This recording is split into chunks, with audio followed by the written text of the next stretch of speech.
uma sexta-feira comum. Eu deveria estar indo trabalhar, mas estava preso em casa. Não por escolha, por necessidade. Na TV, as imagens eram chocantes. Blindados nas ruas, helicópteros sobrevoando a cidade, homens armados por toda parte. Uma operação policial massiva estava acontecendo numa das maiores favelas do país, onde uma guerra entre facções havia saído completamente do controle. Enquanto eu ficava ali, impedido de sair, uma pergunta me veio à mente. Como chegamos a esse ponto? Será que isso é só um problema de segurança pública ou há algo mais profundo acontecendo? Vamos voltar ao básico. O que é democracia, afinal? No século XVIII, os filósofos iluministas tinham uma definição interessante. Democracia é quando você é ao mesmo tempo súdito e soberano. Você obedece às leis, mas também participa de criá-las. Sua voz importa. Você faz parte do que Rousseau chamava de vontade geral, o interesse coletivo que vai além dos desejos individuais. Parece bonito na teoria, não é? Mas na prática as coisas ficam complicadas.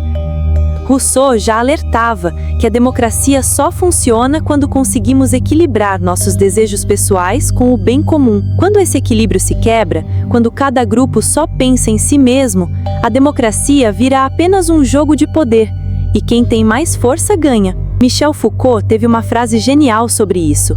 A política é a guerra por outros meios.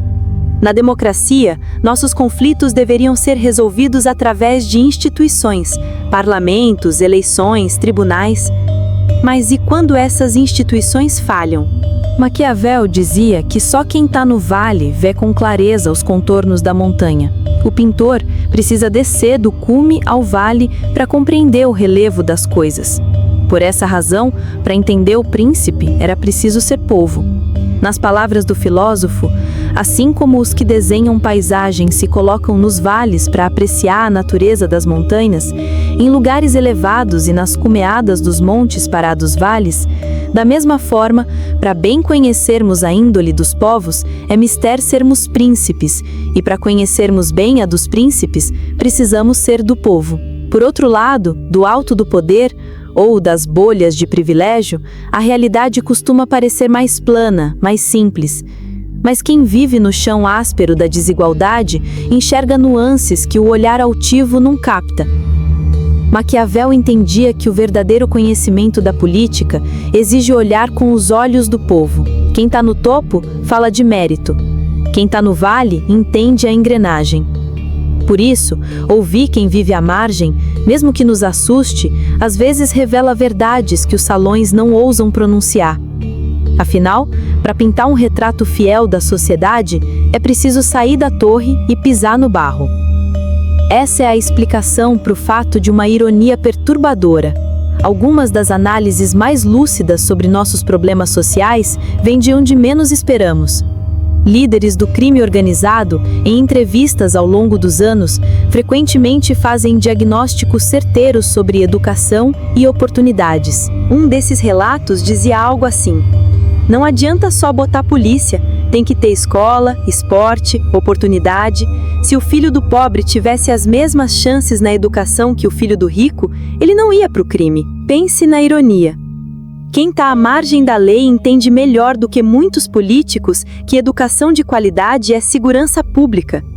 Quando as pessoas têm oportunidades reais de crescer na vida, elas não precisam buscar alternativas ilegais. Isso não é teoria, é matemática social. Estudos do IPEA mostram que regiões com melhor educação e mais oportunidades de emprego têm menos violência.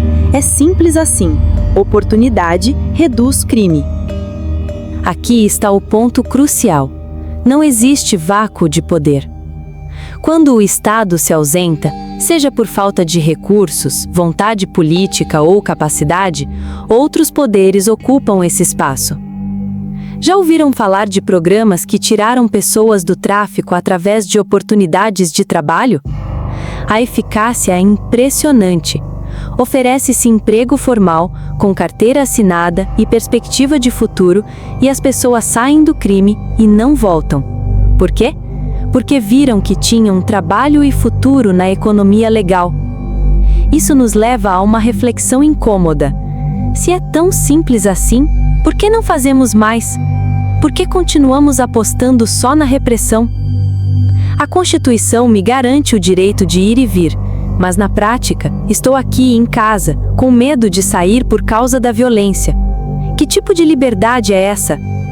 Existe uma diferença enorme entre liberdade formal e liberdade real. No papel, sou livre. Na realidade, sou refém das circunstâncias. E não sou só eu. Quantos estudantes perdem provas de vestibular por causa da violência? Quantas oportunidades são perdidas porque certas áreas da cidade se tornam inacessíveis? A liberdade de verdade não existe só no papel. Ela precisa de condições concretas para existir: segurança, educação, oportunidades, infraestrutura. Sem isso, a democracia vira só um discurso bonito.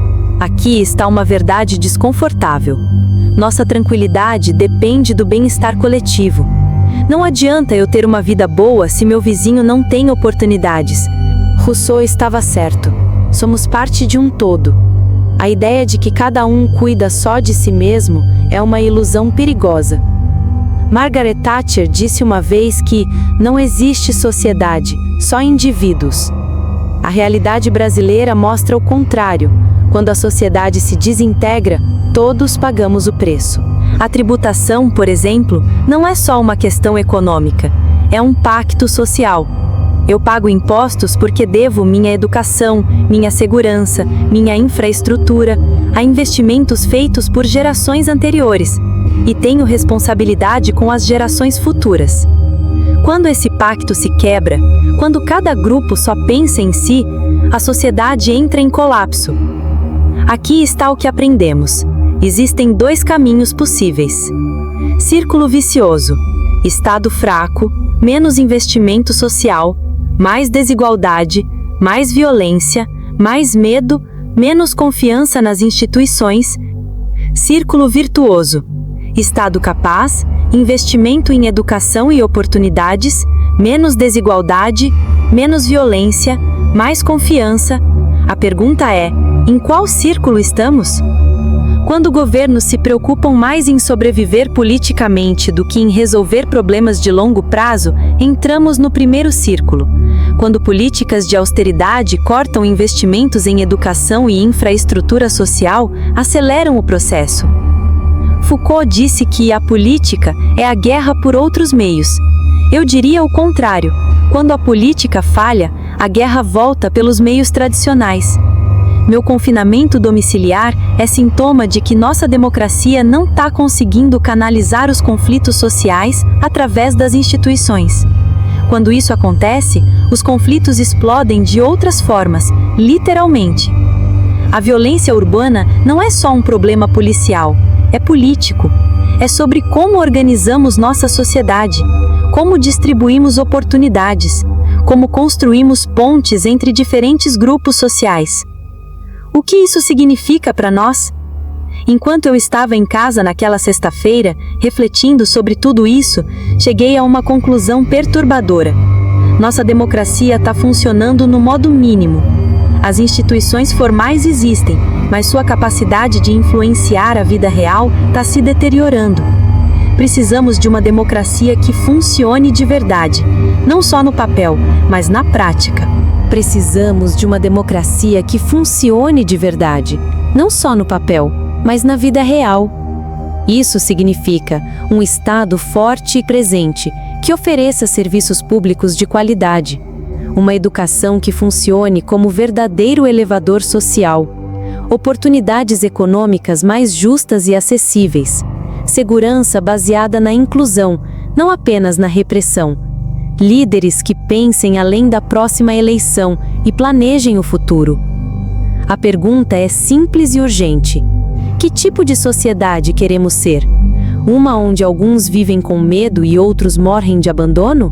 Ou uma onde todos tenham chances reais de crescer, contribuir e viver com dignidade? Naquela sexta-feira, eu fiquei em casa, por medo. Mas não podemos aceitar que essa seja a nossa única opção. Se cada um tentar escapar sozinho, todos cairemos juntos. Precisamos de uma saída coletiva, porque no fim das contas, democracia não é só apertar um botão a cada 4 anos. É construir, todos os dias, um país onde a liberdade escrita vire liberdade vivida. E você? Que papel quer ter nessa história?